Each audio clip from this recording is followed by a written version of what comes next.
Pessoal, começando aqui um M2M Podcast. Hoje a gente tem um convidado aqui que vai esclarecer muita dúvida da população, que é o Coronel Wallace, da Defesa Civil. Isso aí, legal estar aqui com vocês aqui no M2M. Obrigado pelo convite. E aí, Coronel, o que a população espera da Defesa Civil nesses momentos aí de catástrofes aí acontecendo, né? Tá, eu só vou estender um pouquinho o agradecimento. Marcelo, é um prazer estar aqui com vocês, tá? Para poder falar um pouquinho com vocês também sobre a Defesa Civil. É um assunto que, em geral, as pessoas só lembram quando está acontecendo um grande problema, um desastre. Então é bom a gente conversar sempre sobre isso, porque quando as pessoas entendem o assunto melhor, elas conseguem se preparar melhor, elas conseguem antecipar algum problema. E isso é fundamental para que as pessoas estejam em situação de segurança. Quanto mais elas conhecem, entendem sobre a segurança, mais elas se protegem. E também é importante que o cidadão ele conheça o órgão de defesa civil, até para que ele possa acionar na hora correta e acionar sempre que for preciso, porque há uma dúvida muito grande: o que a Defesa Civil faz, como é que ela trabalha, e eu vou esclarecer isso tudo aqui para vocês. Eu queria só um pouquinho, Marcelo, antes de responder a tua pergunta, falar como é que foi minha história para eu chegar na Defesa Civil. Importante, isso é importante, isso é importante, porque eu acho que isso vai esclarecer muita coisa, né? Eu acho que muita gente também tem curiosidade, né? A pessoa fala, ô, Coronel Wallace da Defesa Civil, ele é coronel de onde e tal. E eu vou esclarecer. Eu sou tenente-coronel do Corpo de Bombeiros, né? Logicamente eu não vou contar a história toda, mas eu vou contar só a parte que eu estou chegando na Defesa Civil. E aí em 2010, que eu acho que é o assunto que vocês vão me perguntar, né? Eu vou só citar o assunto de 2010. Em 2010 eu estava como subcomandante do quartel de Niterói, porque eu era capitão ainda, né? Bem novo ainda. E aconteceu em abril de 2010 aquele desastre grande do Morro do Bumba. E aí foi aquela coisa que todo mundo que mora em Niterói sabe: o desastre não foi só no Morro do Bumba, foi no município como um todo. E eu era o responsável do quartel por organizar as equipes que iam fazer os atendimentos nas várias localidades. A gente organizava a equipe, eu recebia os chamados, organizava a equipe e destacava para ir fazer os atendimentos. E aí chegou um momento que foi aquele ponto crucial lá, né? E o grande desastre que foi exatamente na região do Morro do Bumba, né? Uma situação muito desafiadora. A gente recebeu a ligação, tinha acabado de escurecer, a gente recebeu a ligação de um grande desastre, né? A gente foi chamado. E fomos com muitos carros para lá, e quando chegou naquele local foi uma situação extremamente desafiadora. Foi algo muito complicado, né? Como todo mundo sabe, muitas vítimas, um desespero no local, porque tinha descido aquele morro, né? E tinha coberto lá aquele monte de casas. E chegando lá, Marcelo e Alma, a gente teve muita dificuldade para entender o que tinha acontecido, porque o bombeiro, quando chega no local, ele precisa entender o cenário, ele precisa avaliar para saber, poxa, qual é a técnica que eu vou usar, o que eu vou fazer primeiro, né? E com a máxima segurança possível, e para ter a maior chance possível de salvar pessoas. E chegando lá, o cenário ele era tão difícil que, se não fossem alguns cidadãos que chegaram até a gente e ficaram do nosso lado explicando o que tinha acontecido, a gente não conseguiria fazer os salvamentos que a gente conseguiu. A gente conseguiu salvar algumas pessoas, retirar algumas pessoas com vida. Então, assim, foi fundamental que o cidadão se aproximasse da gente, e o cidadão ali, sem técnica nenhuma, sem treinamento nenhuma, mas ele, de certa forma, ele coordenou o nosso trabalho, a partir do momento que ele disse o que tinha acontecido. Então as maiores chances de você encontrar pessoas é por ali, é por aqui, porque a massa veio, ela veio descendo, veio empurrando para frente. Isso foi fundamental para a gente organizar o nosso trabalho naquele local ali. Então isso ficou muito marcado na minha cabeça, né? Aquele cidadão sendo fundamental para a gente conseguir fazer o salvamento. Então esse é um ponto principal. Esse cidadão, ele marcou muito. Um pouquinho depois disso, o coronel nosso, né, o coronel foi convidado para assumir a Defesa Civil, né? E ele foi para a Defesa Civil, ele me convidou para participar da Defesa Civil com ele. Eu fui para a Defesa Civil, né? Ainda no finalzinho do governo passado, né, o último ano do governo do Jorge Roberto Silveira, eu fui para lá. Tinha acabado de chegar e logo teve as eleições, né? Ocorreram as eleições, em que venceu o prefeito Rodrigo Neves, e me convidaram para permanecer na Defesa Civil, que eu achei muito interessante, né? Que geralmente quando um prefeito assume, né, de um outro grupo, geralmente a gente entende isso, né, que há uma mudança, né, completa. Mas nesse caso foi muito interessante porque me convidaram para ficar, né? Eu achei isso muito, muito interessante. E me chamaram para conversar e falaram: olha, a gente quer virar essa página do que aconteceu no Morro do Bumba, e a gente quer que você seja o cara que vai nos ajudar a fazer isso. Vamos conversar sobre como a gente vai fazer. E ali a gente traçou ali os objetivos nossos. Olha, a gente tem que fazer várias coisas, né? E uma das principais que a gente tem que fazer é se preocupar mais com o cidadão. E não é só na hora do resgate. É sempre, é durante todo o ano. Aumentar a participação do cidadão, porque o cidadão ele precisa confiar mais na Defesa Civil, ele precisa conhecer a Defesa Civil durante todo o ano, e aí usar mais o serviço e entendendo mais do serviço, ele vai se manter mais seguro. Então a gente precisa ganhar a confiança do cidadão.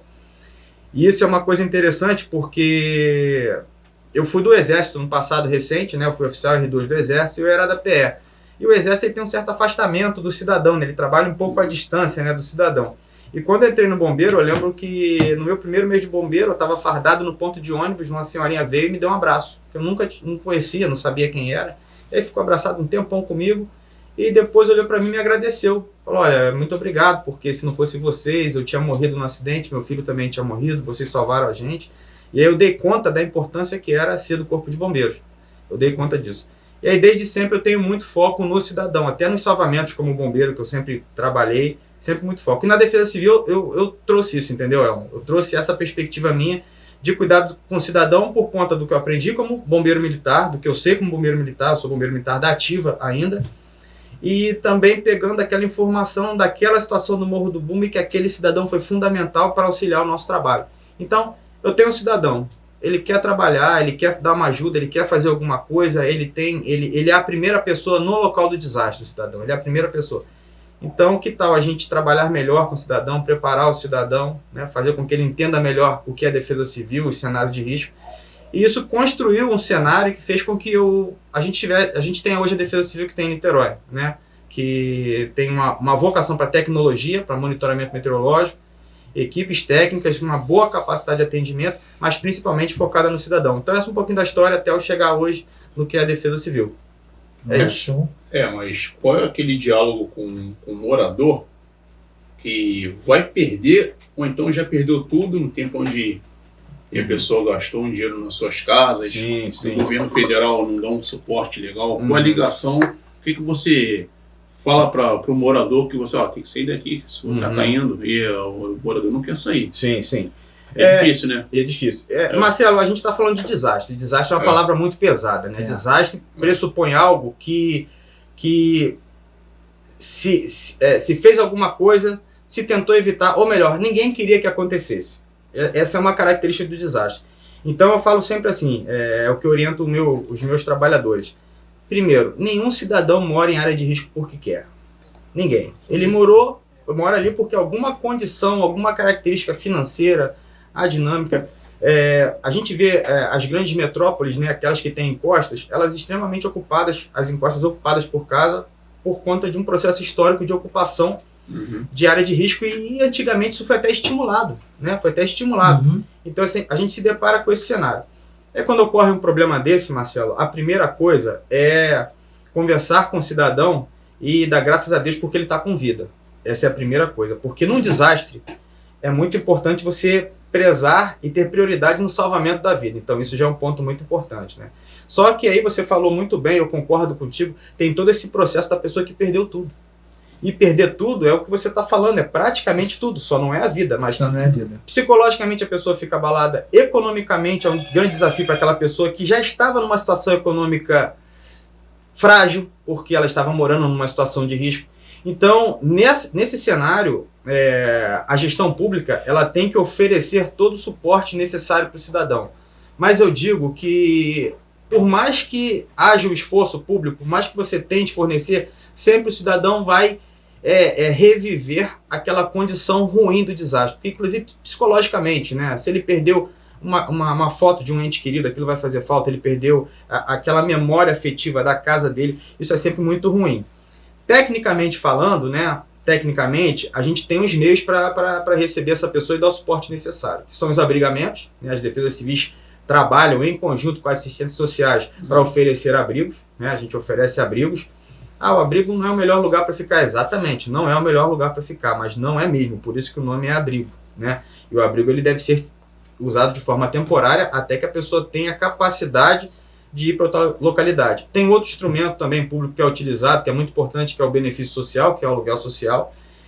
E também a gente confia muito no poder de resiliência do cidadão. O cidadão, quando ele passa por uma situação dessa, em geral, ele se adapta, ele consegue dar um jeito também, contando ele com a sua capacidade inventiva, de conseguir trabalhar um pouquinho mais, juntar o dinheirinho. Ou seja, essa situação ela é uma situação a ser resolvida um pouco pelo cidadão, quando ele tiver capacidade, mas quando não tem, totalmente pelo poder público. Niterói a gente conta com benefício social para quem está nessa situação, ou abrigamento. Tudo isso é oferecido para o cidadão. E é um trabalho em conjunto. E aí vai a Defesa Civil, em conjunto com ela vai a assistência social, que inclusive já oferece assistência psicológica no momento que a gente atende a pessoa. Nessa última chuva que deu, esse temporal que deu em Niterói, o pessoal da Defesa Civil estava ajudando o pessoal de rua, né? Que eu vi uma reportagem sobre isso. Olha, vou falar para vocês, essa chuva ela foi realmente desafiadora, né? A gente viu como é que o estado do Rio de Janeiro, né, foi impactado por essa chuva, não foi uma coisa só de Niterói, né? Foi uma chuva intensa que em várias localidades do nosso estado ela bateu recorde de chuva. Todos os municípios ou praticamente todos que registraram o volume de chuva, declararam que foi uma chuva histórica. Não foi diferente de Niterói. Em Niterói a gente registrou, para vocês terem noção, em 1 hora de chuva, foi a hora que mais choveu, em 1 hora de chuva choveu 120,2 milímetros. 120,2 milímetros em 1 hora, tá? Em 1 hora é como se a gente jogasse muita água num lugar num tempo muito reduzido. É como se fosse uma cachoeira jogando muita água naquele local ali. E por toda a noite a chuva permaneceu forte. Foi o maior registro que a gente teve de chuva desde que a gente instalou os pluviômetros em Niterói. Então uma chuva realmente desafiadora. A última chuva mais forte, que também causou muito impacto, tinha sido de 88 milímetros, se eu não me engano. Tá? Essa de 120,2, para vocês terem noção, ela equivale a 80% do volume de chuva esperado para todo o mês de janeiro. Você imagina, 80% do volume de chuva esperado pelo mês, pela média climatológica, cair todo ele numa hora. Então, realmente, é muita chuva. E aí em Niterói, a gente conseguiu fazer os atendimentos, inclusive para os moradores de rua, inclusive a assistência social, ela oferece, tem um hotel que tem os abrigos lá para oferecer para esse cidadão. E houve muito impacto para o trânsito em Niterói. O trânsito ficou muito ruim porque a chuva ela ficou persistindo, né? E aí, logo que ela parou, houve a drenagem ela aconteceu, teve municípios aí que ficaram 2, 3 dias depois das chuvas, eles ficaram ainda com área de alagamento. Niterói, no dia que a chuva parou, ela já desceu, né? Em torno de meia hora a água desceu e aí houve o trabalho de limpeza, né, da rua, que tem que ser feito pela CLIM, Secretaria de Conservação, para poder a cidade já voltar à normalidade. Niterói, no domingo de manhã, o trânsito já estava fluindo muito bem. Já estava fluindo muito bem com alguns pontos, né, de intervenção ali, porque equipes estavam fazendo a limpeza, mas o fluxo já acontecia. Mas foi um desafio, tá? Foi uma chuva muito forte e que impactou vários municípios, inclusive o governador Cláudio Castro fez uma reunião, né, essa semana agora, com vários prefeitos de áreas que foram afetadas, com representação de ministros também do governo federal, e houve ali deputados federais e estaduais também, estava presente lá com o prefeito Axel, para conversar sobre esse entendimento. E foi importante que o prefeito Axel ele fez uma fala muito interessante a nível de melhorar o monitoramento meteorológico, não só a nível municipal, mas a nível regional e até estadual, para que todos os municípios saibam o que está acontecendo no município vizinho e consigam se planejar até antes da chuva chegar, porque a chuva ela vem se deslocando, né, para conseguir fazer isso. Ela vem causando já de longe. Mas eu não vejo Niterói preparada para esse tipo de coisa, entendeu? Tá sim. Tinha que ter. Tá, tem muita. Tá nada, cara. Você não vê limpeza de dragagem de rio, você não vê nada disso. Nesse não é preparada, cara. Limpeza ali, São Francisco ali, uma sujeira, o canal, você não vê uma limpeza, você não vê uma varrição de rua direito, decente nos bueiros, você não vê nada disso. Você não vê. Isso aí é manutenção que tem que ser feita, cara. Você não vê esse tipo de coisa. Entendeu? Sim. Então tinha que ter uma pessoa da Defesa Civil monitorando esse tipo de coisa. Ó, com voz no governo. Ó, isso aqui tem que ser feito. Você vê lá no Rio, lá no Duque de Caxias, cara, que vergonha. Marcelo, a gente está vivendo agora, tem um contexto que a gente tem que trazer para cá para falar para todo mundo que é bem claro, que é o contexto das mudanças climáticas. Tá? Aquilo que se falava no passado, temos que cuidar do meio ambiente, porque senão no futuro a gente vai sofrer com isso. Esse sofrimento ele já está acontecendo. Basta eu falar com vocês o que está acontecendo hoje. Sei. O calor que está aqui fora. Né? A gente teve chuva há 1, 2 dias atrás e está chovendo aqui e está muito quente, é um calor absurdo, né? A gente está vivendo calores absurdos e volumes de chuva que são muito rápidos em pequeno espaço de tempo. A gente faz uma comparação, né? Vocês começaram falando do Bumba.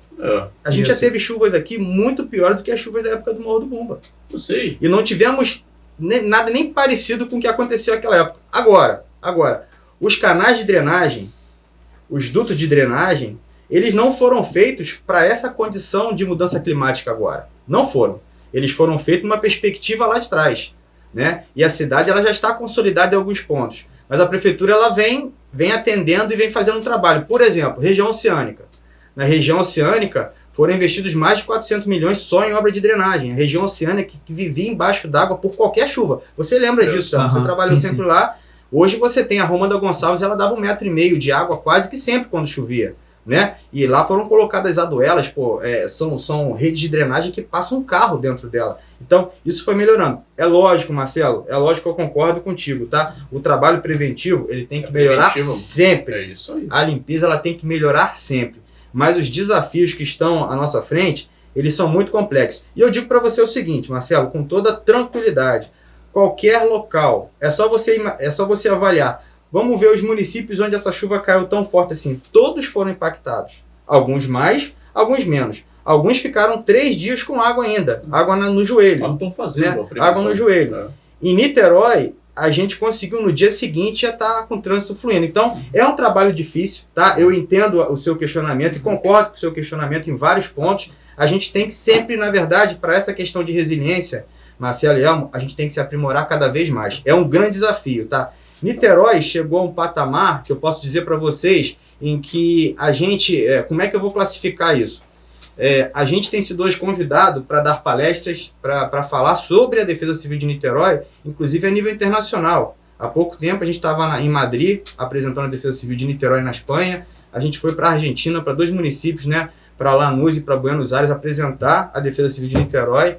Todos os eventos a nível nacional de Defesa Civil, Niterói é convidada para aquele local. Por quê? Porque em chuvas passadas, municípios do sul da Bahia, em Pernambuco, Jaboatão e Recife sofreram, próprio Petrópolis e Niterói tem equipe técnica hoje, a gente consegue atender e conseguiu atender naquela época, inclusive o sul da Bahia. A gente foi para o sul da Bahia e ficou 15 dias lá atendendo. Então, por conta desse, diria, protagonismo em ações de proteção e defesa civil, porque quando houve quando eu fui chamado para fazer parte e eu conversei com o prefeito Rodrigo e o prefeito Axel, eles toparam um volume de investimentos, né?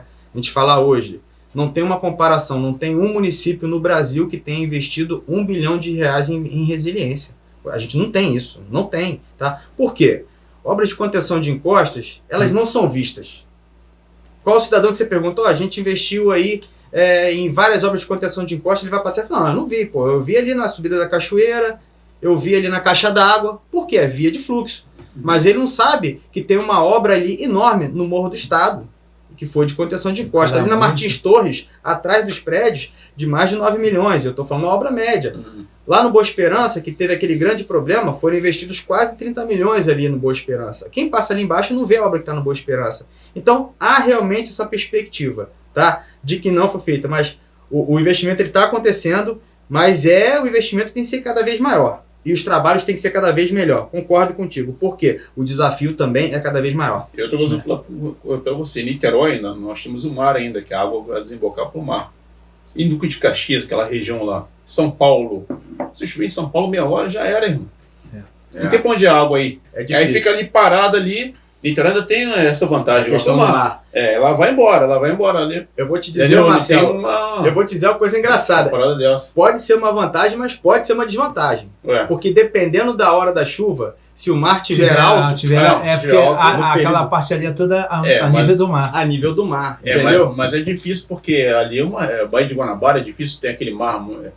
Não. O mar ele varia durante o dia, né? Ele tem a parte baixa e a parte alta. Se essa chuva ela bate na parte mais alta, a drenagem ela é prejudicada. Por quê? A gente tem uma grande área do centro que ela foi aterrada. Foi mais chegada. Esse trabalho aí, ele traz esse problema. Ação no Lourenço ali, né? Tem uma obra importante que foi feita, assim, acho que as pessoas vão identificar mais ali em Charitas, ali perto do estacionamento subterrâneo. Ali estava sempre enchendo ali também. Foi feita uma grande obra de drenagem ali. Mas que deu resultado já nessa chuva. Ali próximo ao bombeiro, que também é uma área preocupante ali, vai ser feita uma obra ali também para melhorar a drenagem ali também. E temos os desafios. O mar é isso que eu te falei, Niterói, essa condição, né? Tem o mar, é espremido entre o mar e as montanhas, né? Isso, de certa forma, tem um complicador. Caxias sofre muito, porque recebe água da região de Petrópolis, aquela região serrana toda, ela passa por Caxias toda e tem que desembocar no mar. Então, Caxias ele tem várias realidades. Caxias tem uma regiãozinha, como se fosse uma região serrana, né? E tem a parte mais baixa ali, e tem o que desemboca ali. Caxias só não, a Baixada Fluminense. Baixada Fluminense como um todo. Abaixo. São rios, na verdade, que enchem, que percorrem 3, 4, 5 municípios, né? Isso aí. Se bobear, tá alagado até agora, se bobear. Lá é bem tá alagado até agora, bem depois complicado. de 3 dias de chuva. Aí deixa eu te falar, a capacitação dos seus agentes, né? E também, você também tem voluntário, né? Que foi aquele projeto que vocês têm nas comunidades, Isso. Olha, vou falar primeiro da equipe técnica, né? A gente investiu muito em equipe técnica, nós conseguimos ter um nível de conhecimento técnico que hoje nos possibilita entender melhor o que está acontecendo e também projetar cenários futuros, que são os desafiadores. Nós contamos hoje com geólogos, com engenheiros geotécnicos, com geógrafos também, engenheiros civis, arquitetos, hidrólogos e meteorologistas. Essa equipe técnica ela é fundamental e é a equipe que a todo momento ela vai à rua para fazer as análises de risco. Quando o cidadão liga para a Defesa Civil e pede uma vistoria no momento em que não há chuva, e Niterói, eu digo para vocês, uma grande vantagem de Niterói é que a população ela tem acionado a Defesa Civil.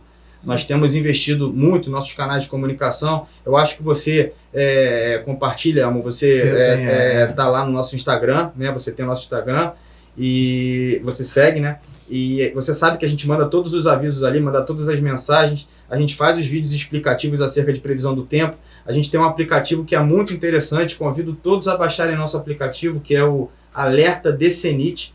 Esse aplicativo, ele te dá as informações da meteorologia do tempo na sua mão ali, em tempo real, a hora que você quiser. Por exemplo, vou sair de casa hoje de manhã, quero saber se vai esquentar, não vai esquentar, se vai chover, não vai chover. Vai no aplicativo e já sei como é que vai estar o tempo em Niterói. E é uma previsão do município de Niterói. É uma coisa para o cidadão ver todo dia. Por exemplo, em dias que a umidade relativa do ar está baixa, que há um risco para a saúde, a gente manda uma recomendação, porque a gente tem os sensores meteorológicos, a gente observa isso tudo, a gente tem as informações e fala, hoje é recomendável, por conta da baixa umidade relativa do ar, que você beba mais água. Então esse é um serviço de utilidade pública que vai refletir lá na frente de menos pessoas indo para o hospital com problemas respiratórios e menos pessoas sendo incentivadas a praticar exercícios físicos, por exemplo, em horas inadequadas, que a gente ainda vê isso acontecendo, né? Então, assim, esses canais de comunicação fazem com que o cidadão participe da defesa civil no dia a dia, entendendo que defesa civil não é só aquela questão do desastre, é aquela questão do dia a dia e do monitoramento e da prevenção. E aí eu falei de algo que incentiva a participação do cidadão. O cidadão de Niterói é um cidadão crítico, ele questiona, né? Eu acho que todo mundo aqui concorda com o que eu estou falando. Niterói questiona muito. Niterói a população de Niterói ela é muito desafiadora no bom sentido, porque eu acho que ela estimula uma boa prestação de serviço público, né? Eu gosto muito disso. Isso caracteriza uma grande participação popular no processo. Agora, os voluntários, que você falou, Elmo, é a coisa que eu mais me orgulho na Defesa Civil, é o nosso maior ativo, é o nosso maior produto, o nosso melhor resultado são os voluntários. É o chamado Núcleo de Defesa Civil. São grupos de pessoas que nós convidamos de comunidades, de qualquer área. Nós temos núcleos de voluntários relacionados à proteção do meio ambiente, nós temos grupos de voluntários da terceira idade, da melhor idade, a gente tem tudo isso. Hoje, a gente conta com mais de 2.700 voluntários em Niterói. Tá? E como é que a gente conversa com esses voluntários? Todo dia, através de 153 grupos de WhatsApp. Nesse momento, tem um agente meu numa sala, monitorando uma tela, em que todos eles estão mandando mensagem, perguntando se a chuva vai chegar ou não, que horas vai chegar, o que eu faço, o que dá para fazer, precisa de ajuda, isso a todo momento. Então isso fortalece muito o nosso sistema de defesa civil, porque a grande maioria deles está olhando o problema acontecendo antes da gente ver. Eles já estão lá na ponta e estão antecipando o problema. Então essa informação chega qualificada. E por que qualificada? Porque eles treinaram. A gente deu um curso para cada um deles. Então o olhar deles é um olhar crítico. Eu vou dar contar uma história rapidinha de como voluntário é importante, Elmo. Como voluntário é importante, Marcelo. Fique à vontade. Certo dia o prefeito descendo ali, chegando em Piratininga, né?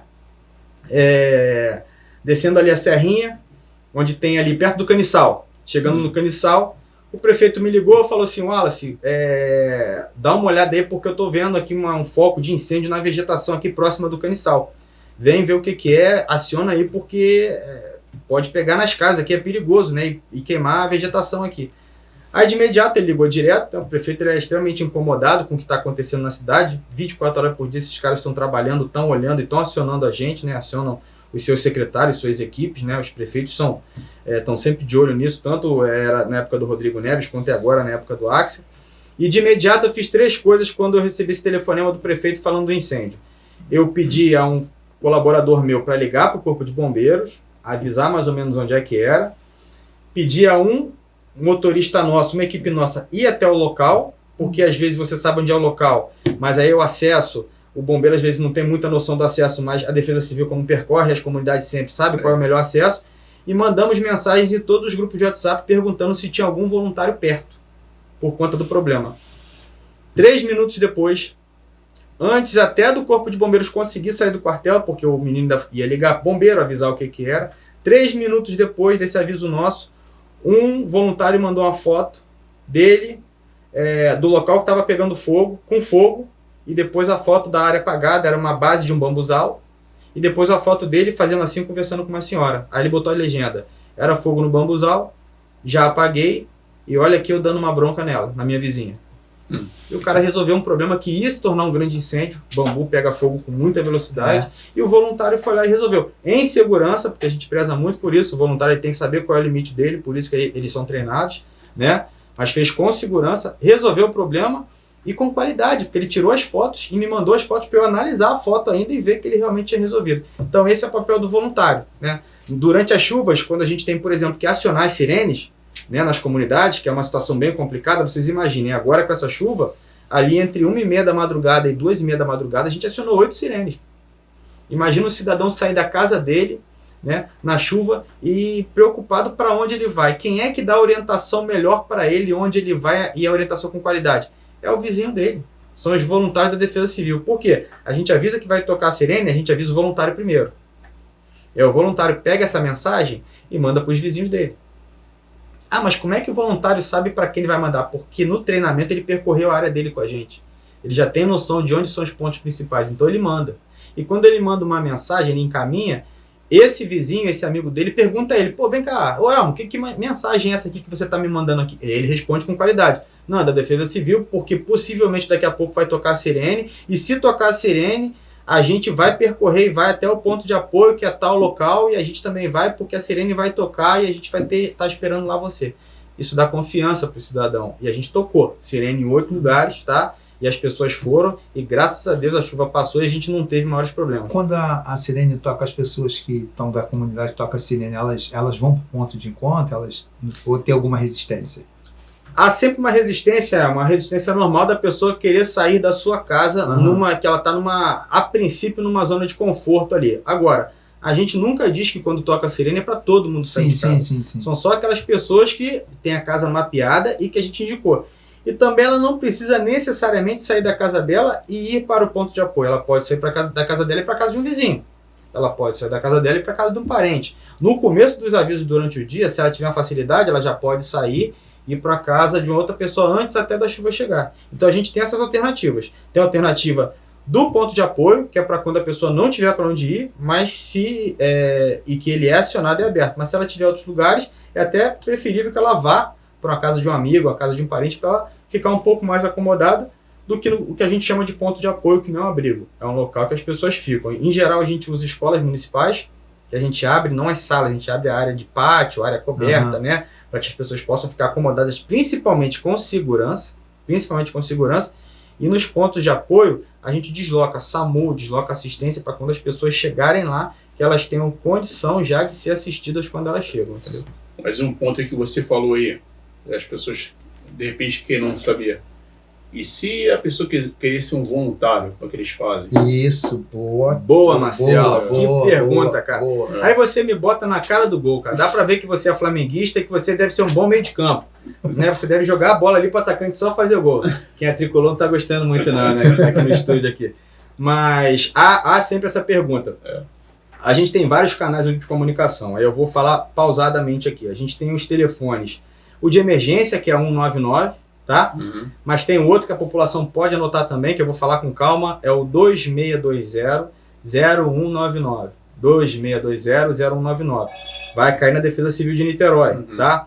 A gente lá recebe essa ligação, ó, quero ser um voluntário. Lá já tem um formulário, a gente faz a inscrição e cadastra para ele ser convidado.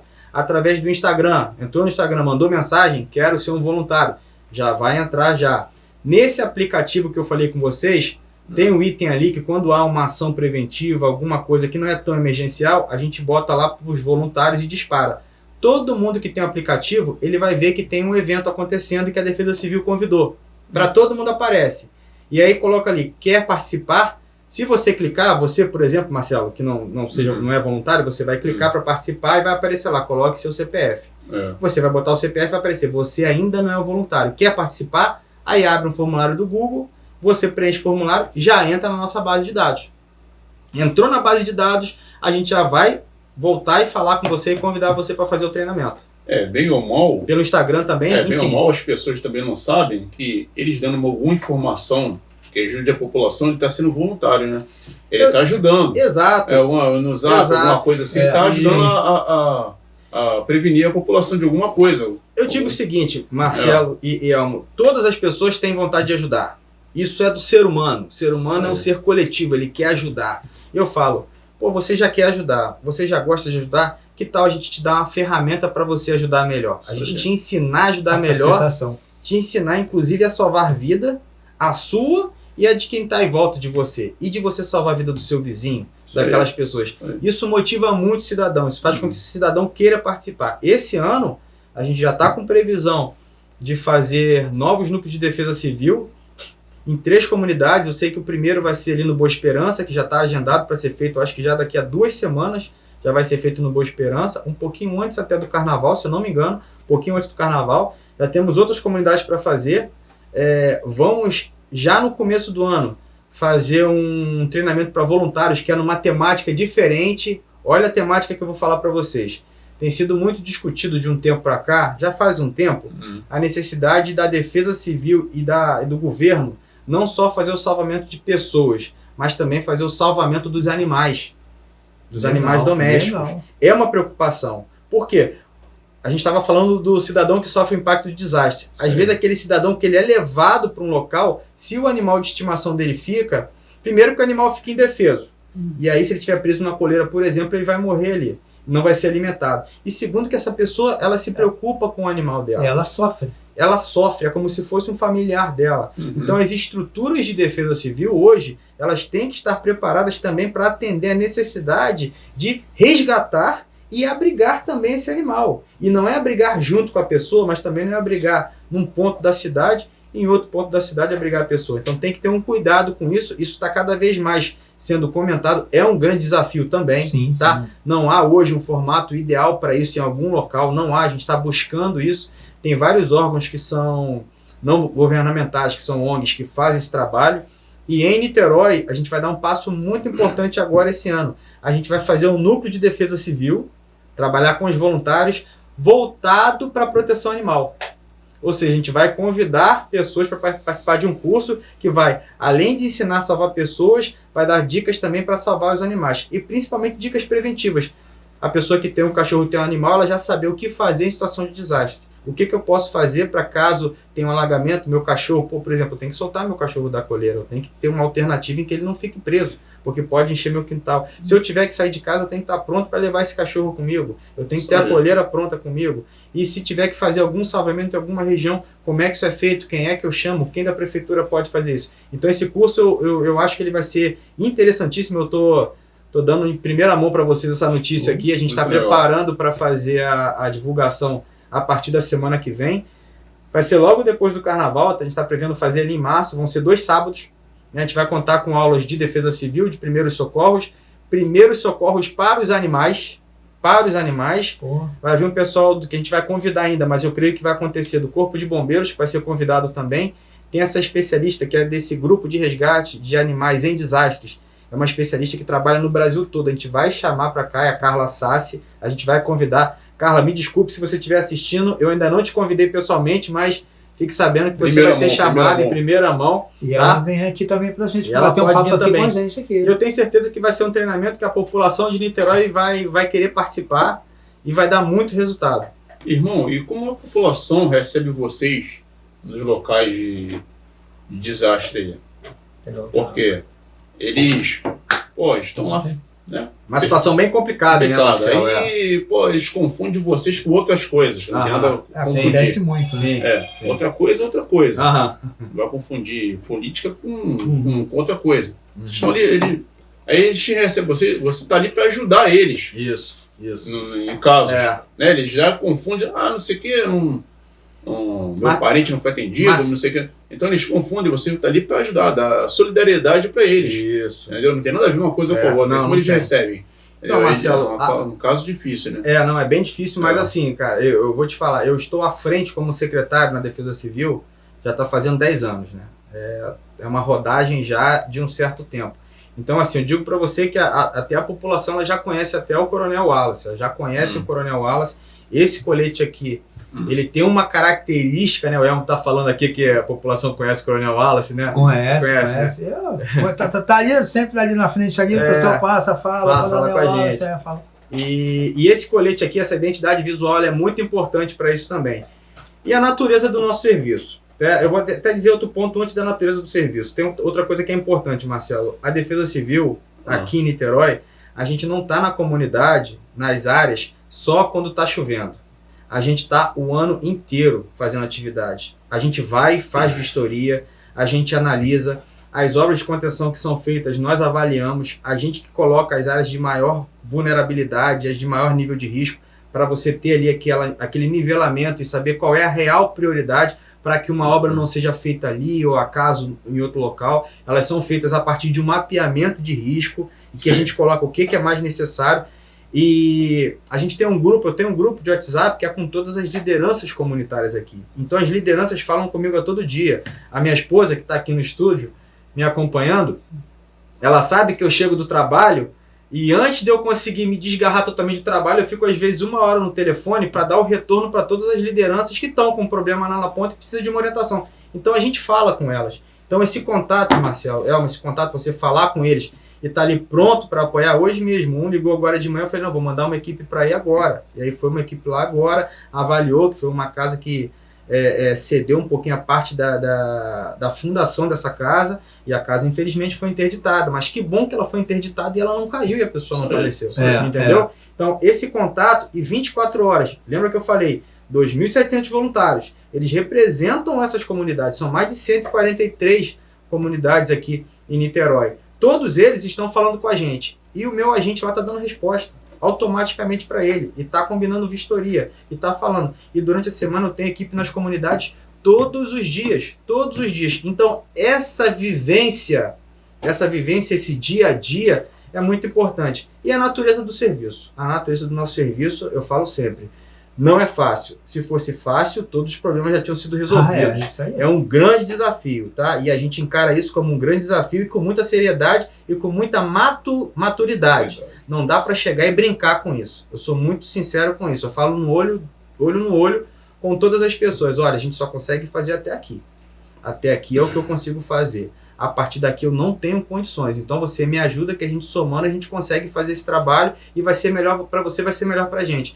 E conseguimos andar nas comunidades, conseguimos fazer o trabalho com toda a dificuldade que vocês imaginam que qualquer um possa ter, mas essa integração que a gente tem, essa vivência que a gente tem, ela é muito importante. A gente, quando vai fazer uma vistoria na comunidade, você vê, é um trabalho que a gente agenda, a gente liga para o cidadão e fala, você está em casa essa hora toda, então a gente vai fazer vistoria. Para tudo funcionar bem e a coisa ter o melhor resultado possível. Eu vou te fazer 2 perguntas difíceis. Pô, faz difícil, Marcelo. Eu quero ver. Difícil. Eu quero ver a fácil. Difíceis. Me define o Coronel Wallace. O Coronel Wallace. É isso aí. Rapaz, Me define isso. Eu diria muito foco, muita seriedade e muita verdade.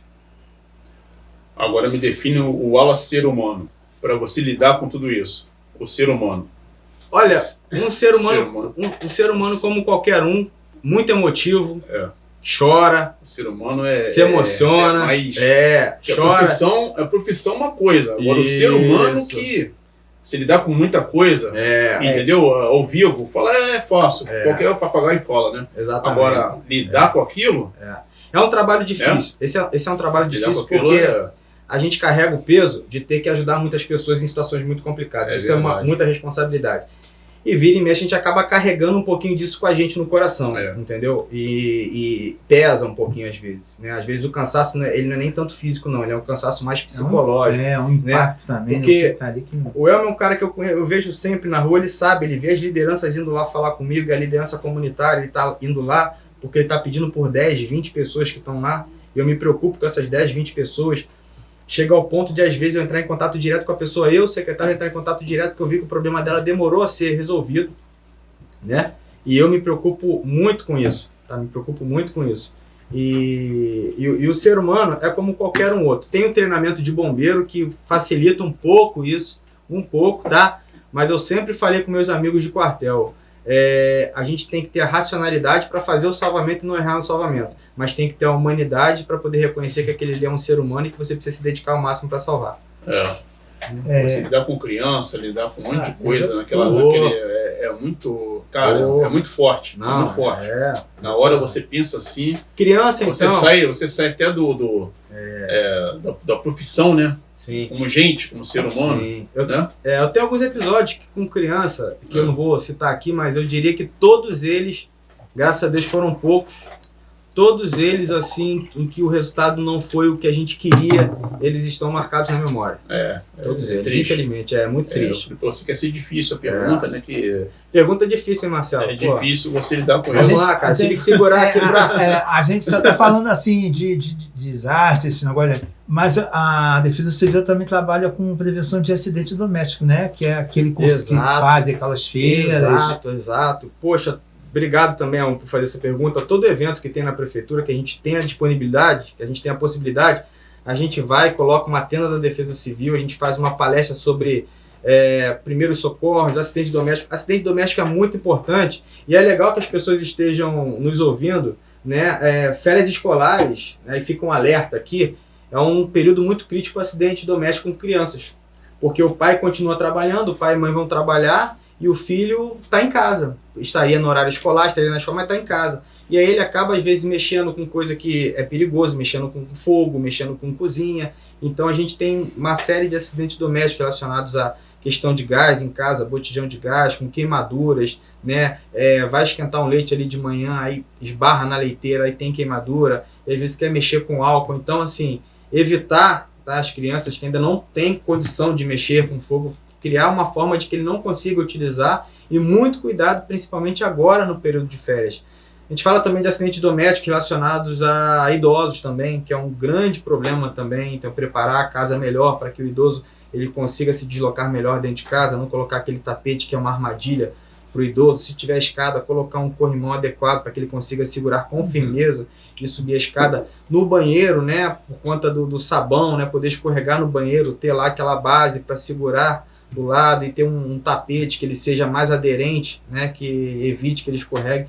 Tudo isso a gente faz sempre nos momentos que a gente pode. A gente chama de defesa civil itinerante. Isso, né? A gente leva a nossa tenda, mostra vazamento de gás. Tem um craque nosso, que é o subtenente Jair, que todo mundo conhece ele também. Ele pega o botijão, o pessoal para na rua para olhar. Mas é algo que é meio que até às vezes a gente brinca que é meio circense.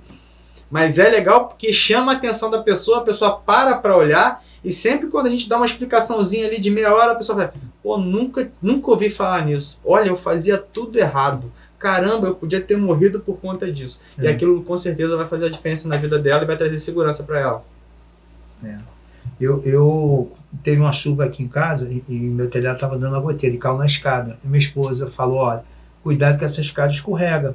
Aí ela estava enxugando e eu parei, quando eu dei um passo, quebrei 2 costelas. Quebrei assim, não fiquei, mas só rachou, né? 2 costelas, trabalhando 15 dias, estava doendo mais ou menos. Aí eu falei, eu vou no médico para ver que não passa. Aí o cara, quando bateu, ó, você está com 2 costelas há 15 dias já. Aí falou, pode continuar trabalhando que não tem jeito mais, vai curar com o tempo. Um tombo na escada. Não, é perigoso. Dentro de casa é muito arriscado, né? E a gente, quando leva a gente fez esse trabalho que foi muito interessante, a gente levou isso muito mais a sério com o grupo de voluntários, com o NUDEC, que foi da melhor idade. né, que a gente chamou de NUDEC Sênior, né? NUDEC é o que a gente usa, é o Núcleo de Defesa Civil. Para quem estiver participando, que não for de Niterói, for de outra localidade, esse nome NUDEC, ele mudou para outros lugares, eles colocaram um P, virou Núcleo de Proteção e Defesa Civil. Em Niterói, a gente resolveu manter o mesmo nome. Por quê? Porque essa marca já está muito divulgada no município, as pessoas já conhecem. Então, a gente preferiu não colocar um P para não mudar a característica e o nome.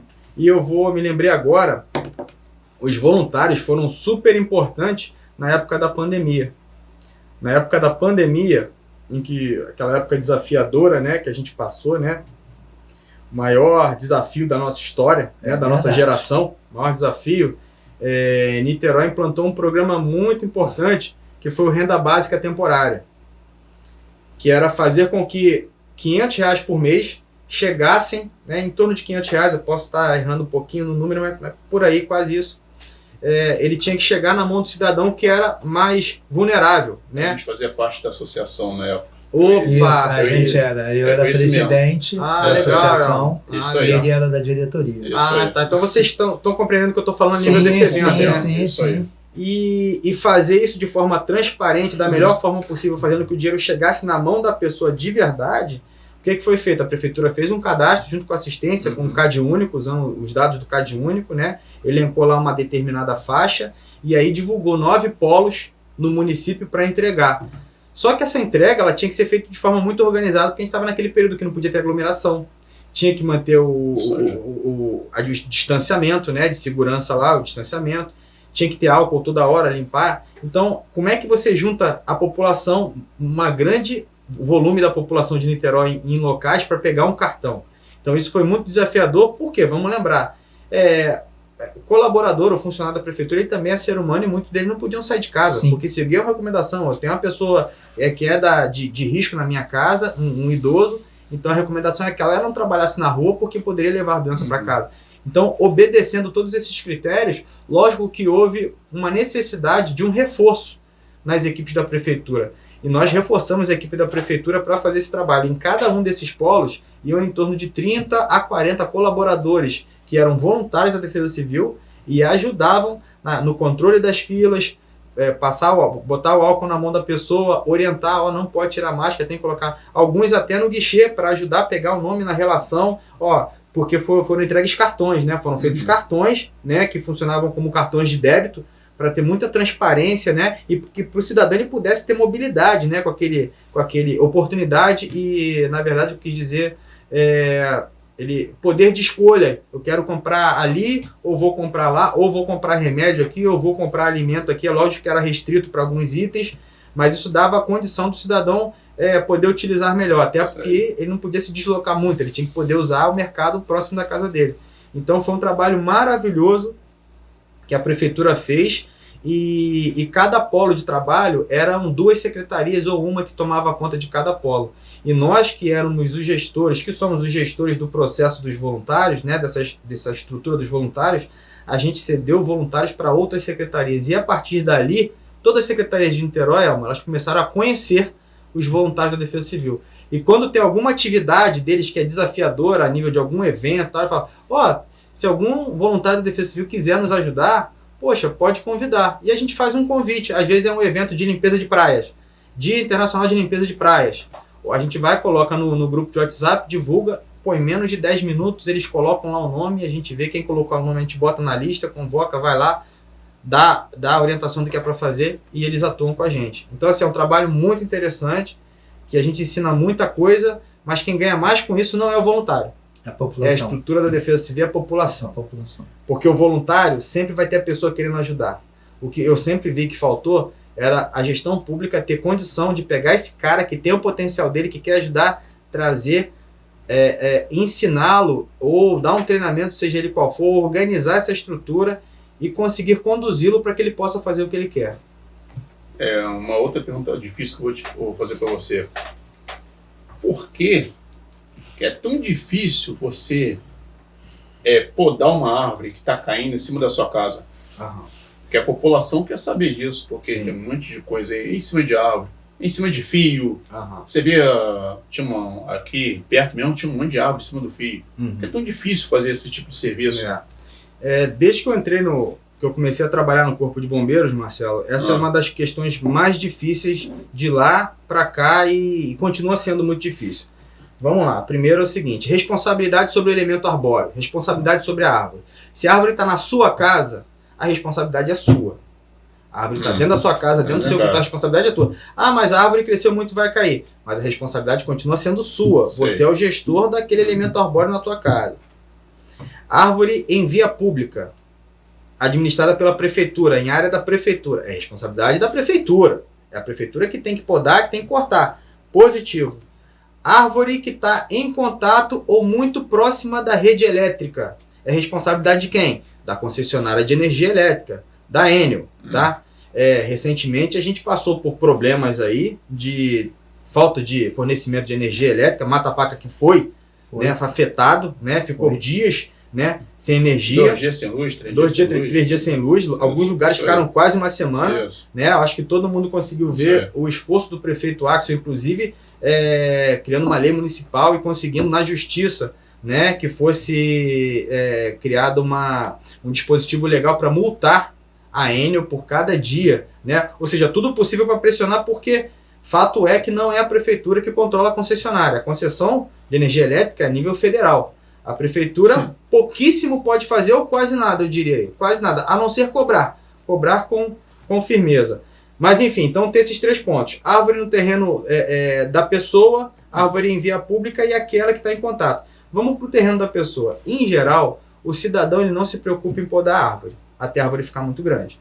Ele não se preocupa. Aí chega um ponto que a árvore está muito grande e precisa fazer corte. Aquelas árvores que estão caindo de verdade, que estão ou rachadas, ou com cupim, ou contaminadas, que estão a ponto de cair, essas são as árvores, em qualquer uma das situações, que o Corpo de Bombeiros é acionado, é uma emergência, ele vai lá e corta. Agora, a lei de proteção ambiental, a lei ambiental, ela não permite que você corte uma árvore porque você acha que a árvore vai cair.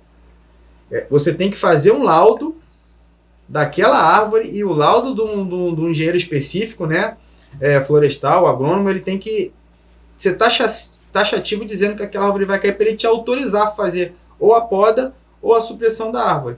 E quando é dentro de casa, quem é que tem que providenciar esse laudo do engenheiro? É o dono da casa. O dono da casa tem que providenciar. Aí está a grande dificuldade. É muito difícil fazer todo esse processo, mas isso é uma imposição de lei. Não é porque a prefeitura quer, não é porque o Coronel Wallace quer, não é. Então eu estou falando das árvores que não estão em contato com fiação. Árvores que estão em contato com fiação, a cobrança em cima da concessionária tem que ser cada vez maior. A Enel agora, 2 semanas atrás, apresentou para a gente um plano, né, para nós e para a secretária de conservação, Deise Monassa, que todo mundo conhece aqui, um plano colocando lá uma estrutura nova para fazer esses trabalhos emergenciais, e colocou uma estrutura nova também para fazer os cortes de árvore. A prefeitura está cobrando. Pela estrutura que eles apresentaram, eles vão mais do que triplicar a capacidade de cortar as árvores. E um outro problema de Niterói. Niterói é um município que tem muita árvore e que se vangloriza por isso. Niterói é um município na área num contexto metropolitano que tem um número muito grande de árvores, e é muito bom que tenha isso, não estou falando que está errado não. E aí se torna cada vez mais desafiador você dar conta desse corte de árvores. Até porque muitas estão caindo porque a velocidade do vento também ela tem aumentado muito. Vocês lembram o incidente que a gente teve agora no final do ano, né, que foi a queda do palco lá do show da Marisa Monte, né? Nós estávamos acompanhando o vento que vinha do a tempestade que vinha do Rio de Janeiro para cá. Quando ela passou no Forte Copacabana e no Santos Dumont, ela registrou 62 km por hora, que já é um vento muito forte. Mas quando ela chegou em Niterói, ela chegou com 137 km por hora. Ela mais do que dobrou. O tempo que ela saiu do Rio, passou na Bahia e chegou em Niterói, e se você for avaliar 67 km por hora, dá mais ou menos para calcular o tempo que ela levou para chegar aqui, porque foi muito rápido e que ela aumentou muito. Causou uma série de quedas de árvore. A gente teve uma árvore enorme que caiu ali no Engar, caiu no Engar, em frente ao Hotel H, próximo ao Pão de Açúcar. Em frente ao Pão de Açúcar, né? Pão de Açúcar, aquela da praça. Você viu, aquela árvore, Marcelo, qualquer um que olhasse aquela árvore, e vocês... Nada, né? Não, iam falar que aquela árvore vai cair? Não. Ninguém. Ninguém ia falar que aquela árvore... Mas ninguém. mas ela foi movimentada de uma certa forma com tanta velocidade do vento que ela arrancou uma raiz que eu não consigo nem dimensionar aqui para vocês. Não, mas eu sou contra a retirada de árvores. Só que tem que podar. Você vê aquelas árvores de São Francisco ali do canal? É árvore centenária, irmão. Tem árvore ali que tá brocada já e tudo ali. Ali é um túnel. Você não precisa nem de telhado pra você passar ali, você se molha. Tanta árvore ali. As pessoas não fazem a manutenção. Não, você tá falando certo. E ali é na rua, é a responsabilidade dele. Isso. A poda da árvore, ela tem que ser feita por vários motivos, inclusive para a saúde da própria árvore. Claro. Saúde da árvore, a questão até de iluminação pública e alguns locais até para você garantir que haja uma iluminação eficiente para que aquele local não fique, não seja um local de muita escuridão que proporcione uma possibilidade maior de um delinquente fazer alguma coisa ali. É toda uma preocupação, né? Mas assim, há uma necessidade de que esse serviço ele continue acontecendo e cada vez mais para que a gente evite vários problemas, inclusive esse de ser mais afetado ainda pela questão dos ventos e você ter queda de árvore. É isso aí. Obrigado pela pergunta. Não é um serviço que você vê que está sendo feito, porque você passa ali sempre. Sim. Entendeu? Não está sendo feito o serviço. Assim, eu não consigo colocar dessa forma, Marcelo, para ser bem honesto com você. Eu não consigo colocar que ele não está sendo feito. Não está sendo feito. Eu consigo colocar que ele está sendo feito. Todo dia eu passo ali naquele canal São Francisco, não está sendo feito. Mas aí, não, eu concordo você falar que nesse ponto você não viu fazer, mas aí quando eu falo, eu tenho que ter a responsabilidade de falar do município todo. Tá? Eu tenho que falar de Niterói todo. Então, se ele não está sendo feito, em alguns lugares não está sendo feito, porque qualquer evento aqui falta luz. Então não está sendo feito. Se eu tirar foto daqui, ali fora, você vê um monte mas aí, de árvore. Entendi. De árvore que eles jogam. Você liga para a Enel, eles falam que é a prefeitura. Você liga para a prefeitura, eles falam que é Enel. Então não está sendo feito, pô. A gente era da associação, a gente fazia a solicitação para fazer e ninguém fez, pô. Entendeu? Aliás, o cara para ser presidente da associação, o cara tem que ter um parafuso. Eu fui pro Ministério Público. O cara não pode ser muito normal, Você vê a amendoeira, ela vai daqui lá daqui 100 metros. A amendoeira ela sai por aqui. Entendeu? Uma manutenção que eles não fazem. Não, o problema da associação, para mim a associação, mudando um pouquinho, para mim a associação foi uma escola. Porque eu aprendi a lidar com as pessoas, aprendi a me comunicar, porque era muito na minha, aprendi a comunicar, para mim foi uma escola. Eu gosto muito de ajudar as pessoas, o Marcelo veio comigo, só que tem que vir outras pessoas com outras visões. Entendeu? Então é bom ir trocando. Então, o escudo tá aqui, o escudo tá. O cara da associação que não fez. Para-raio. Tudo bate aqui. Isso aí. Bate aqui. Não, mas olha, o Marcelo, focando agora nessa questão de falta de energia, rapaz. Isso aí. A gente viu isso acontecer em São Paulo também, né? São Paulo né, um problemaço também. Assim, a concessionária, foi até a própria Enel, né, em São Paulo. Né? Então, assim, a concessionária, ela passou está passando por um período agora em que eles têm que dar uma resposta para a população. Tá? Não dá para fugir mais disso, não dá para ficar tapando o sol com a peneira, não dá para dizer que, porque foi uma tempestade, essas tempestades estão acontecendo, não dá para dizer que foi algo que não se esperava mais. Isso já está no cotidiano nosso, esperar tempestades fortes. Isso já está. Então a concessionária, ela tem que trabalhar para...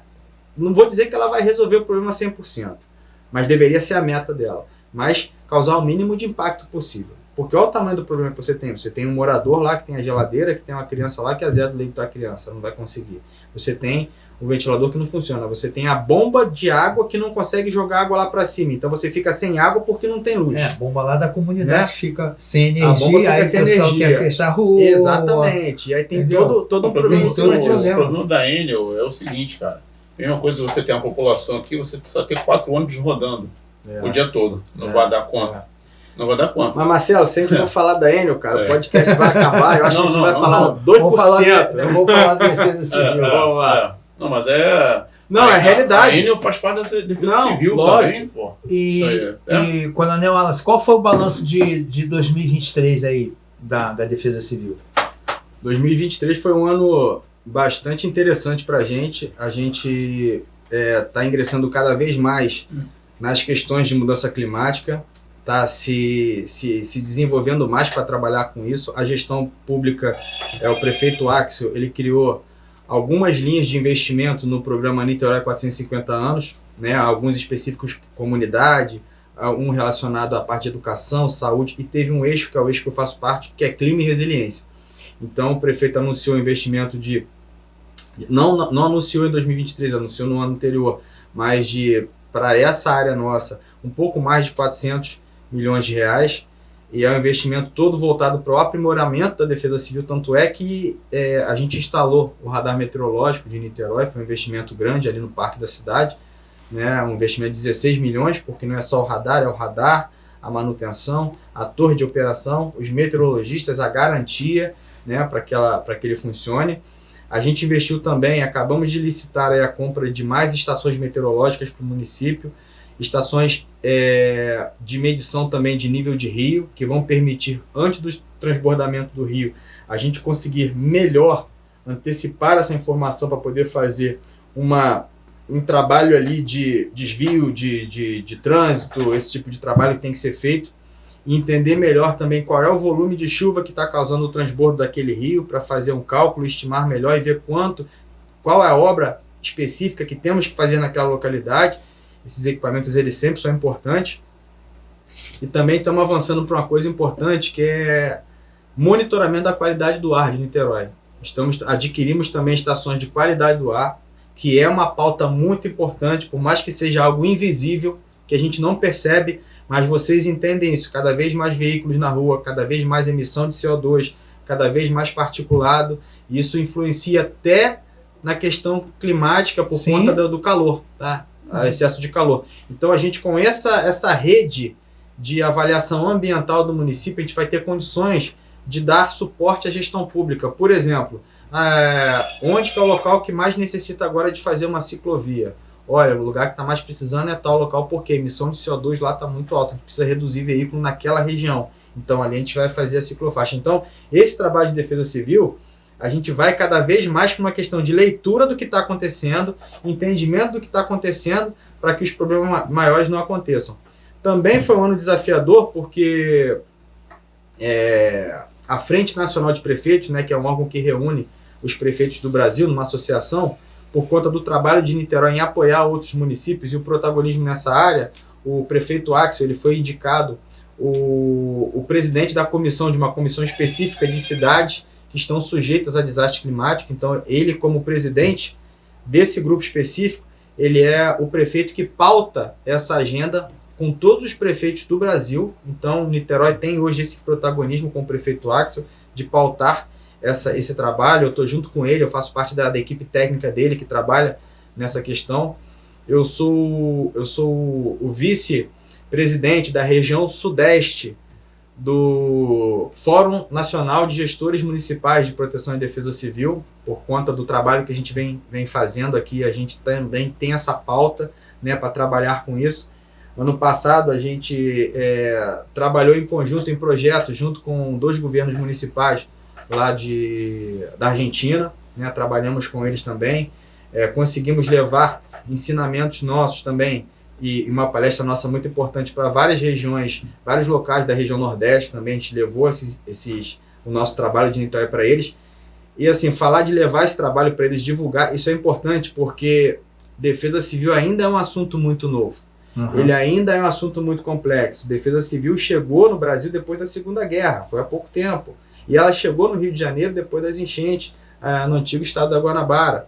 Então é uma coisa que está evoluindo muito, tá? E sempre que você consegue participar de fóruns e ter condição de ser protagonista e participar deles e conseguir discutir ideias, a gente consegue trazer para Niterói formas melhores de trabalhar, alguma coisa que o município está fazendo que é melhor, e também a gente, Niterói, conseguir ajudar os outros municípios. Mas já foi um ano desafiador, tá, Elmo? Por conta das fortes chuvas, principalmente no final do ano, fortes vendavais, e a gente conseguiu ver em 2023 2 coisas que são interessantes, que a gente conseguiu evoluir bastante, mas a segunda é que a gente precisa evoluir muito mais.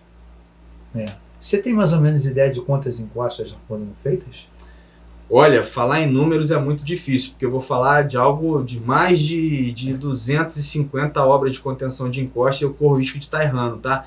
Eu prefiro falar no número, no gasto financeiro, né, no valor que foi investido no investimento, porque aí já está o número que a gente conseguiu consolidar. A gente investiu, ao longo dos 10 anos, mais de 1 bilhão em obras de contenção de encosta. Eu desafio, né, eu convido os amigos a procurarem, a pesquisarem, tá, um município que tenha investido tanto. Não há Não há um número dessa magnitude. E por que esse investimento tem sido feito também? Porque a gente consegue dar o caminho, a gente consegue trabalhar o caminho para que esse investimento aconteça. A obra de contenção de encosta não chega assim, vamos fazer uma obra de contenção, pega o dinheiro ali, contrata uma empresa. Não, tem que ser feito um mapeamento que foi feito de toda a região de Niterói. Esse ano a gente vai entrar com mais um mapeamento, tá? Esse ano, falando algum de vocês falou sobre investimento do governo federal, etc. Esse ano especificamente, vou citar um projeto, final do ano passado desse ano, o governo federal, através da Secretaria Nacional das Periferias, está com um projeto de apoiar os municípios na confecção dos planos municipais de redução de risco. É o plano que contempla todos os riscos para você ter um arcabouço para você começar a trabalhar em cima dele. É uma diretriz que você faz a partir de um estudo técnico. E o governo federal bancou esse projeto. Na região, no nosso estado, 2 municípios foram escolhidos para participar desse projeto. Um deles é Angra, o outro é Niterói. E não é à toa que Niterói foi escolhido. Niterói foi escolhido porque tem já uma base, já um trabalho já consolidado. E o que vai acontecer nesse projeto está sendo financiado pelo governo federal. Pesquisadores da UF vão trabalhar junto com a Defesa Civil para fazer toda a atualização desse mapeamento de risco do município, que vai ser fundamental, porque a cada chuva que tem forte, as encostas elas se modificam. Alguma que estava num nível de risco maior, mas uma outra, por conta de um deslizamento ali que pode acontecer, ela entra com prioridade naquela situação e você tem que refazer o arranjo da intervenção que vai ser necessária. Então a gente vai trabalhar com uma nova concepção de plano municipal de gestão de risco, em conjunto com o trabalho e o apoio da Secretaria Nacional de Periferias e a Universidade Federal Fluminense. Ou seja, é um trabalho assim, de excelência, um projeto muito importante que vai acontecer em Niterói esse ano. Pô, show de bola. E qual o lugar que você foi de ajuda fora de Niterói?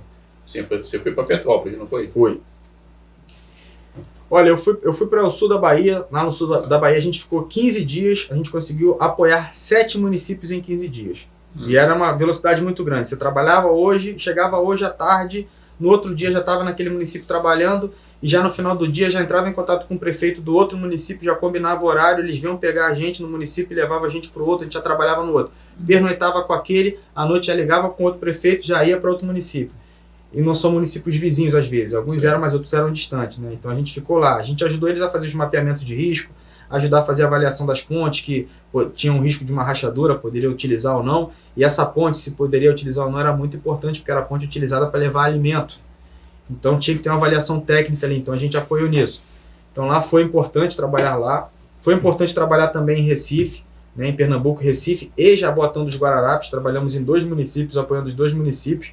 Também fomos para o Norte Fluminense, também apoiamos os municípios lá no Norte Fluminense, mas Petrópolis foi desafiador. Petrópolis foi bem mais complexo, porque ao chegar na cidade de Petrópolis, assim, é porque Petrópolis assim, tem a questão sentimental, a gente conhece Petrópolis, mas eu digo que na Bahia tinham municípios que tinham sido muito mais afetados do que Petrópolis, né? Uhum. Mas o número de óbitos foi bem menor, por conta da característica, né? Não é tão de serra, não tem muita encosta. Por exemplo, tem um município lá no sul da Bahia que só 10% do município ficou fora d'água, o resto ficou tudo embaixo d'água. A gente foi falar com o prefeito lá, o prefeito estava de bermuda, de chinelo, e a gente chegando à tarde, né, e caramba, o município, até o prefeito foi afetado. O prefeito, eu perdi tudo, cara. Minha casa também eu perdi tudo, tá? Subiu a água e a foto que você via da região quando encheu, foi um absurdo. Mas Niterói, Petrópolis foi mais desafiador. E você não entrava na cidade, né? Não, você não entrava. Não entrava. A cidade estava completa. Tudo para baixo. A cidade estava um verdadeiro caos. E a gente foi no primeiro dia com o prefeito Axel e também o ex-prefeito Rodrigo também. Ele foi até o local. Lá a gente fez uma reunião com o prefeito Rubens Bom Tempo e combinou uma ajuda muito complexa que foi dada. A gente levou mais de 300 colaboradores de Niterói para apoiar lá, pessoal da CLIM, pessoal do trânsito, pessoal da Guarda Municipal. Foi o primeiro serviço mais complexo que a gente fez de proteção animal. Foi uma equipe aqui de Niterói específica para fazer o resgate, apoiar o resgate de animais. Inclusive, quando nós fizemos uma ação aqui de doação para as vítimas de Petrópolis, a gente também recolheu doação de ração animal, a gente também levou ração animal para lá. E foi desafiador, e eu lembro que no segundo dia lá, ou no segundo dia, quando a gente estava com as equipes trabalhando ali no centro histórico e as equipes de defesa civil com drone, fazendo a avaliação das encostas, que chegou até próximo da gente, lá tinha um senhor lá muito desesperado, né, muito desesperado e tenso, e a gente naquela reunião de preparação ali no centro histórico, e aí eu fui até ele, eu vi que ele estava muito tenso, eu falei, o que foi, meu amigo? E ele era o pai do Gabriel, daquele menino lá que foi carregado e desapareceu. No ônibus, né? Isso, no ônibus. No canal. Isso. Eu tenho o zap dele, até hoje a gente conversa, de vez em quando a gente fala alguma coisa, ele manda algumas mensagens. E eu falei com ele, eu não sabia da história, né? Não estava acompanhando, eu perguntei, ele falou o que era. Quando ele falou o que era, na mesma hora eu peguei uma equipe que ia fazer já algo planejado com uma outra, já falei, não, vocês vão ficar com esse senhor aqui, tá? Vocês vão ficar com ele e vão andar com ele, porque ele, pelo que aconteceu ali, o rio corre para lá, pode ter ido para tal. Eu falei, não, essa equipe vai trabalhar com você, você vai orientar e a gente vai fazer sobrevoo com drone nas margens, a gente vai percorrendo, porque a gente vai priorizar isso, né? E dias depois, não foi a minha equipe, né? É. Na verdade, o corpo foi encontrado muito próximo de onde foi o incidente com o ônibus, né? Mas foi assim, um momento marcante, porque é o seu Leandro, tá? O Leandro, pai do Gabriel, né? O Leandro, ele estava num momento muito difícil, e a gente na verdade, ficou de 11 horas da manhã até o anoitecer com ele, exclusivamente com ele, apoiando ele. Por quê, Elmo? Porque a gente é pai. Sim. Dá pra imaginar o que esse cara tava sentindo, entendeu? Sabendo que o filho dele tinha desaparecido, não saber se de repente estava em algum local machucado, porque o rio... Ele tentou ajudar uma pessoa, pelas imagens. Tentou, pelas imagens. Ele estava em cima do ônibus, exatamente. Ele tentou ajudar outras pessoas. Entendeu? Foi por isso que ele aconteceu com ele. Foi algo bem difícil, difícil. E foi um momento em que as nossas equipes estavam lá, uma equipe menor ficou em Niterói, porque Niterói estava razoavelmente tranquilo. E o interessante é que a minha equipe de meteorologia, que hoje eu convido vocês a visitarem, né? Quem quiser visitar também, qualquer cidadão, é o Centro de Monitoramento e Operações da Defesa Civil. A gente tem um telão de monitoramento de todo o município, lá onde tem as câmeras do município, as imagens dos radares, dos satélites, dos pluviômetros, né? E quando as equipes estavam em Petrópolis, a situação lá estava tão difícil que a meteorologia se dividia e ficava monitorando. Uma parte monitorava Niterói e a outra parte monitorava Petrópolis. E a todo momento sabia onde nossa equipe estava e sabia quando é que a chuva estava chegando para a gente poder ter a segurança da nossa equipe. Show. Foi em Petrópolis, foi o que mais marcou definitivamente. Foi difícil porque não tinha sido a primeira vez, tinha tido outros problemas lá, que deu aquele que todo mundo sabe. Isso, E deu de novo o mesmo problema. Exatamente. Não, e caiu uma chuva histórica. Eu acho que em 6 horas, se eu não me engano, bateu algo em torno de 500 milímetros. Eu posso estar errando, mas o número de qualquer forma é um número muito alto, mas assim, absurdamente alto. E um mês depois, quase que exatamente um mês depois, caiu uma outra chuva também com volumes históricos muito fortes. Então assim, fica até que aproveitar, fica aqui um abraço meu, tá? E a solidariedade para todos os moradores de Petrópolis, né? Aquelas pessoas que infelizmente perderam alguém. Fica um abraço também para a brava equipe de Defesa Civil de Petrópolis, que foi um desafio muito grande para eles. E assim, os parabéns, porque a população, mesmo diante daquele problema, ela ainda estava muito firme, né? E assim, firme no trabalho ali, na busca, em ajudar as equipes de emergência. A minha equipe de Niterói lá foi muito bem acolhida pela população, né? Que a população nos ajudava, levava comida para a gente se alimentar, água, para a gente continuar trabalhando. Então, assim, a capacidade deles de reagirem diante daquele dramático, né, episódio foi muito, muito importante destacar aqui. Fica aqui minha solidariedade, meu agradecimento pela ajuda e parabéns pela firmeza de vocês aí nesse trabalho que vocês fizeram, nesse episódio muito triste. E sua equipe, ela é toda do bombeiro? Ou Não. Minha equipe, na verdade, Marcelo, como é que a Defesa Civil trabalha, né? A gente tem todos os níveis de trabalho, né? Mas esse trabalho específico do resgate mesmo, efetivamente do resgate, quem tem o equipamento, quem tem todo o aparato necessário, o treinamento, é o bombeiro. Sei. Então, assim, a minha equipe, ela faz a avaliação do perímetro para ver se está seguro ou não, e aí a gente dá ok, ó, essa área aqui tá ok ou essa área não tá ok. Por exemplo, o cidadão foi retirado de casa, naquele momento grave da chuva ali. Ok, ele tá no abrigo. Ele pode voltar ou não pode voltar para casa? Essa casa tem que ser avaliada.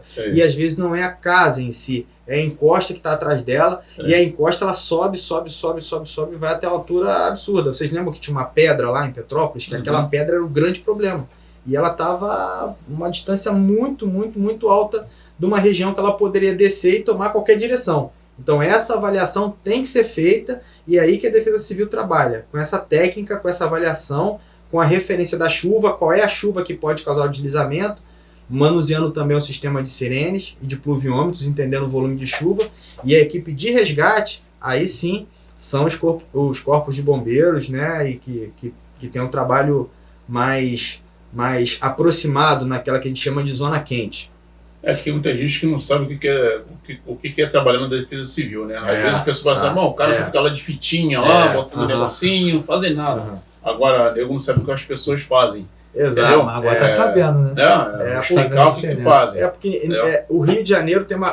Defesa Civil, ela existe a nível nacional, né? Que aí você tem um órgão mais específico, que é a Secretaria Nacional de Defesa Civil, que é um órgão técnico que dá suporte aos estados e municípios. É um órgão técnico de suporte, né? E também de apoio financeiro em caso de desastre. É quem mobiliza esse suporte. E também tem órgãos específicos para apoiar com geólogos, geógrafos e monitoramento meteorológico. Ok. No estado, no nosso caso, Rio de Janeiro, a gente tem a Secretaria de Estado de Defesa Civil. A gente tem uma secretaria específica para isso. Em outros estados é um formato um pouco diferente. Aqui é a Secretaria de Estado. Dentro da Secretaria de Estado de Defesa Civil está o Corpo de Bombeiros. O Corpo de Bombeiros é o grande órgão que está dentro da Secretaria de Estado de Defesa Civil. O resto, que não é o Corpo de Bombeiros, é uma parte mais administrativa, mais burocrática do Estado, que toca orçamento, toca a parte administrativa. Mas é o Corpo de Bombeiros. Com a missão de fazer trabalho de resgate, salvamento, de todos os tipos em todo o estado. Então, quando o município com sua defesa civil, se ele não tiver o suporte do Corpo de Bombeiros para fazer o resgate e salvamento, porque às vezes o Corpo de Bombeiros é muito longe do local, isso pode acontecer, ele acaba tendo que fazer um pouco disso. No caso de Niterói, não. Niterói eu tenho muito orgulho disso, até porque é o quartel que eu servi durante toda a minha carreira de bombeiro. Né, é o quartel da Marquês do Paraná, e a gente tem um suporte no destacamento de Charitas e de Itaipu. É um quartel histórico, e é um dos quartéis com maior capacidade de resposta que a gente tem no estado do Rio de Janeiro. Então, Niterói tem muito orgulho também de ter uma estrutura de corpo de bombeiros muito avançada, que tem cada vez mais melhorado o seu trabalho. E recentemente, uma iniciativa também que foi antes do prefeito Rodrigo, e agora a gente também fez com o prefeito Axel Grael, que foi a prefeitura fazer um convênio com o Corpo de Bombeiros. Isso é uma notícia importante. Fizemos um convênio com o Corpo de Bombeiros, e por dia a prefeitura paga, é igual aquele projeto que paga policiais para trabalharem na sua folga. E o PROEIS, exatamente. E tem o PROEIS do Corpo de Bombeiros também. No PROEIS do Corpo de Bombeiros a gente coloca 15 bombeiros a mais por dia trabalhando em Niterói, inclusive aumentando o efetivo de guarda-vidas e aumentando o número de bombeiros nos quartéis. Nessa época, no afogamento na praia, né, tem muito. E é um trabalho que a prefeitura faz até apoiando a estrutura do Corpo de Bombeiros, que também facilita a minha estrutura junto a esse órgão. Agora eu vou te fazer outra pergunta difícil para você, cara. Quando você vai falar que as pessoas da encosta lá estão inapropriadas para ficar lá, e quando bacana tem uma casa lá que está na beira dentro do mar, bacana, praticamente, que vocês têm que isolar. São Francisco, Cambuins. Como vocês fazem para desenrolar isso aí? Itacoatiara, tudo tem bacana em costa. Gente, eu sou engenheiro civil também, não falei isso, também sou engenheiro civil. A engenharia civil, ela tem uma série de soluções. Tem vários casos que falam, não dá para construir uma ponte aqui, dá, Basta você ver as construções lá de Dubai. O que dá para ser feito? No meio do deserto eles constroem uma cidade. A cidade ela tem irrigação e ela não chove. E as plantas estão todas verdinhas. Por quê? A engenharia, irrigação artificial, água, dessalinizar água, enfim. Você tem uma cidade lá que funciona. Quando você tem a questão do risco, o risco, né? Ele tem uma potencialidade que ela varia de acordo com a vulnerabilidade daquela pessoa que está lá. Como é que eu posso explicar isso melhor? Eu pego uma mesma encosta, uma mesma área, num lugar você faz uma casa humilde, uma fundação rasa, uma estrutura menos firme. E do lado, você faz uma outra casa com recurso ilimitado. Você tem um recurso que você quiser. Você vai fazer um outro tipo de fundação, você vai fazer um outro tipo de estrutura. Antes da tua casa você vai fazer um sistema de drenagem. A água que cai do teu telhado você não vai colocar no chão, você vai fazer um sistema de drenagem superficial, etc. Em geral não é regra, mas em geral, as casas de pessoas com maior poder aquisitivo, elas, logicamente, são menos vulneráveis ao problema. E as casas construídas com mais fragilidade, elas têm mais vulnerabilidade. Agora, em qual situação que a Defesa Civil trabalha? Em todas. Em todas. Eu vou atender o cara daquela casa lá, que tem uma casa muito boa, muito bem construída, da mesma forma que eu vou atender esse outro. Agora, eu vou avaliar a condição em função da casa que ele tem. Aquela condição de um pequeno deslizamento, numa casa que ele fez, que colocou inclusive um sistema ali de contenção que vai desviar, não é um problema. Não é um problema. Agora, na outra casa que não tem isso, é um problema. E aí, Marcelo, Elmo, como é que a gente tem que ser a visão do colaborador da Defesa Civil? A gente não pode olhar para os periféricos. A gente tem que focar na nossa missão. Isso. É para salvar a vida daquela pessoa ali e os bens dele. Eu vou focar nisso. É isso que eu preciso fazer para salvar? Sim. Ah, mas e as casas grandes? Já interditei casas grandes, lógico, lógico. E o próprio cidadão agradeceu. Pô, obrigado, porque realmente teve um problema, mas a gente vai ver o que é por rachadura, por fissura. Às vezes nem era questão de encosta.